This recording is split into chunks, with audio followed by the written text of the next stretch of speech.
Nesse vídeo eu vou trazer uma situação baseada num caso real sobre inventário, que durou mais de 15 anos e que, apesar de aparentemente simples, causou um grande desgaste na família e uma interminável jornada até uma solução final em que os herdeiros pudessem realmente usufruir da herança.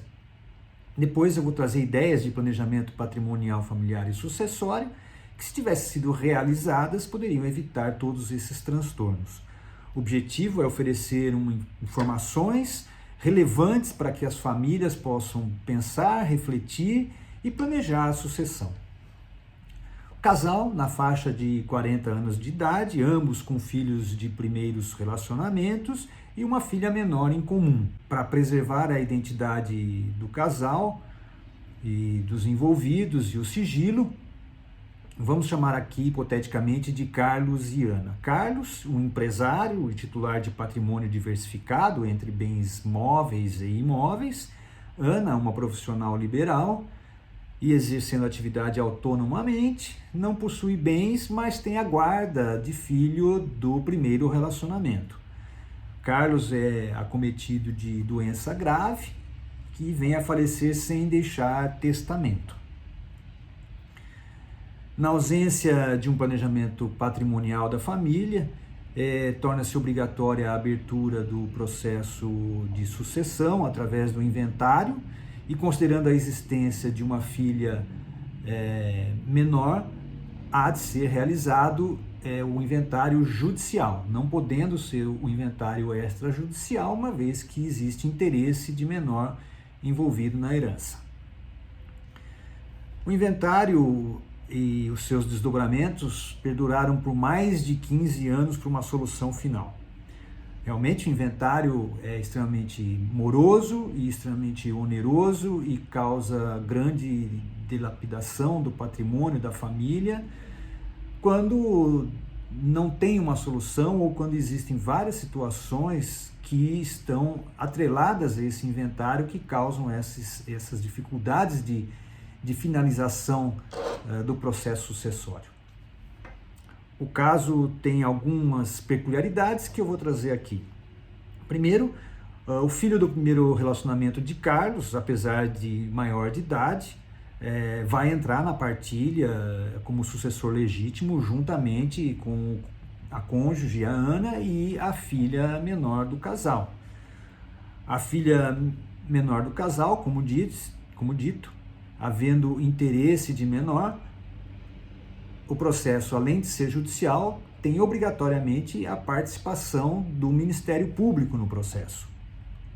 Carlos era empresário, possuía sócio em cotas numa empresa, e essa empresa, inclusive, estava sediada fora do domicílio de Carlos, e que impossibilitava, inclusive, a assunção pelos herdeiros do controle da empresa, mesmo que compartilhado com seu sócio, não permitia esse controle empresarial e a participação dos herdeiros na administração ou nos interesses da sociedade. E o sócio remanescente, evidentemente, não queria que os herdeiros estivessem dentro da empresa. Como o contrato social da empresa não tinha uma previsão clara de como é que se daria a sucessão no caso de falecimento de um dos sócios, haveria de ser feita aí a apuração de haveres para que pudessem ser pagas as cotas do sócio falecido aos seus herdeiros. A empresa também possuía sede própria, mas a sede não estava registrada em nome da empresa, estava registrada em nome de ambos os sócios.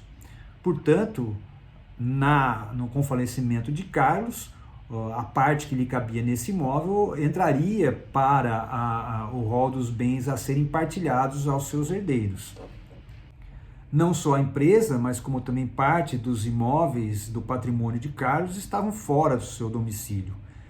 E as reservas financeiras que o casal tinha estavam exclusivamente em nome de Carlos, dificultando a manutenção da viúva e da filha menor enquanto o processo sucessório transcorria. Se Carlos e Ana tivessem procurado por um planejamento patrimonial, familiar e sucessório haveriam algumas possibilidades de organização desse patrimônio que ajudaria na resolução do processo sucessório. O primeiro passo poderia ser criado uma reserva para que a família pudesse se sustentar, pelo menos nos momentos iniciais do processo sucessório, sem depender da liberação de verbas pela justiça, de valores em nome do falecido, que deveriam ser liberados pela justiça para que houvesse a manutenção da família. Uma segunda situação era reunir o patrimônio imobiliário de Carlos ou da família numa holding familiar, realizando o planejamento sucessório dentro da holding, através da doação das cotas aos herdeiros, permanecendo Carlos com ampla administração sobre esse patrimônio e, no caso do seu falecimento, automaticamente essa administração e controle da holding passaria para a Ana, evitando assim a necessidade do processo sucessório sobre o patrimônio que estivesse na holding, porque as cotas já não pertenceriam mais a Carlos e sim aos seus herdeiros com a administração da sua cônjuge, da Ana. E uma terceira hipótese seria criar uma holding operacional nos mesmos moldes da holding familiar, né, como proprietária das cotas da empresa que Carlos tinha com um outro sócio, estabelecendo nesse contrato social regras relacionadas ao falecimento do sócio, administração e controle, inclusive da liquidação, como que se daria a liquidação das cotas da empresa no caso de falecimento, com a possibilidade, inclusive, de uma garantia remuneratória durante esse período, né, um valor pré-fixado enquanto não finalizado a apuração de haveres dentro da sociedade, para que a viúva, no caso a Ana e a sua filha, pudessem ter uma forma de sustento enquanto o processo não terminasse.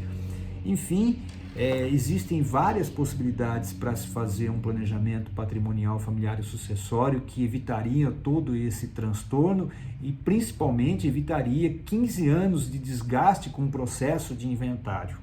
Se você tem uma história de inventário para contar, clique no link na descrição desse vídeo e nos conte a sua história, que ela poderá fazer parte de um vídeo aqui explicando quais as possibilidades dessa história com relação ao planejamento patrimonial, familiar e sucessório. E não se esqueça de se inscrever no nosso canal. Até a próxima história!